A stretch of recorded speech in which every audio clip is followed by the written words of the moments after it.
রাত্রে শুয়ে আছেন, আর আপনার বিছানায় একটা তেলা পোকা যদি চড়ে নেয় বা একটা টিকটিকি, কি বলেন আপনার ওগুলোকে? টিকটিকি বলেন তো। টিকটিকি চড়ে নেয়, গিরগিটি গিরগিটি। এবার টিকটিকি চড়ে যাচ্ছে আর পিঠের তলায় এসে কুলুক কুলুক করে তুমি উঠেছে, আপনি আঁকাবক করে চিৎকার মেরে তো করে ভাই, একটা সাপের ছোট বাচ্চা যদি ঢুকে যায় ঘরে, কত জোরে চিৎকার মারবেন? কত জোরে চিৎকার মারবেন? চিৎকার মেরে তো যেমনই চিৎকার মারবেন, পাশের রুম থেকে আপনার বেটা দৌড়িয়ে আসবে। আসবে না? আসবে না? ছেলে দৌড়িয়ে আসবে, বাহির থেকে বল জ্বালিয়ে, বাতিটা জ্বালিয়ে দিবে, আর দিয়ে তেলা পোকাকে মারবে। বা একটা সাপের বাচ্চা যদি ছোট ঢুকে যায়, আপনি ঘর থেকে চিৎকার মেরে বেরিয়ে পালিয়ে যাবেন, ঘরের ভিতরে থাকতে পারেন না। পারেন কি? পারেন না। কিসের ভয়ে? যে আমাকে দংশন করে নেবে। তাহলে চিন্তা করুন, ছোট্ট এত বড় ঘরটা, কবরের ঘরটা কত বড়, মাত্র 3.5 হাত। এতটুকু ঘরের ভিতরে সাপ কয়টা? নবীজি বলছে 99টা। আল্লাহ রে আল্লাহ, তার আজ পর্যন্ত কোন দারুখোর কি পালিয়ে আসতে পেরেছে? মদখোর পালিয়ে এসেছে, দেখেছেন?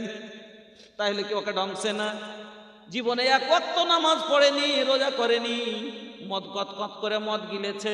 ওকে যদি বলতে গেছি যে ভাই খাইও না, উল্টে কি বলেছে? আমি খাচ্ছি, নিজের বাপের কাছে, তোর কাছে। কিন্তু আজ পর্যন্ত কবর থেকে পালিয়ে আসতে পেরেছে? কেউ বাতি জ্বালাতে গেছে, কেউ লাঠি নিয়ে দৌড়িয়ে গেছে। আজ ঘরের ভিতরে যদি ঢুকে যায় সামান্য একটা সাপের বাচ্চা, আপনার চিৎকারে আপনার ছেলে মেয়ে দৌড়িয়ে আসবে, আপনার প্রতিবেশীরা দৌড়িয়ে আসবে, লাঠি নিয়ে আসবে মারার জন্য, তারা টাপিয়ে আসবে। কিন্তু বলুন তো, আজ পর্যন্ত অনেকগুলো এইরকম বেদিন তারা শুয়ে আছে, তাহলে ওরা কি ডংসে না? ডংসিছে, তবু পালিয়ে আসতে কেউ পারেনি। কেউ পেরেছে? পালিয়ে আসতে আজ পর্যন্ত কেউ পেরেছে?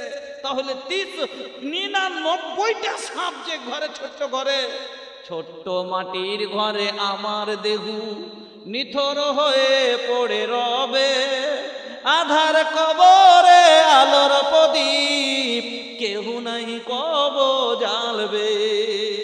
ছোট্ট মাটির ঘরে আমার দেহু নিথর হয়ে পড়ে রবে, আধার কবরে আলোর প্রদীপ কেহ নাহি কব জ্বালবে। থাকবে না কেউ জানি আমার পাশে, থাকবে না কেউ জানি আপনার পাশে, কাটাবো একাকী রাত্রি দিন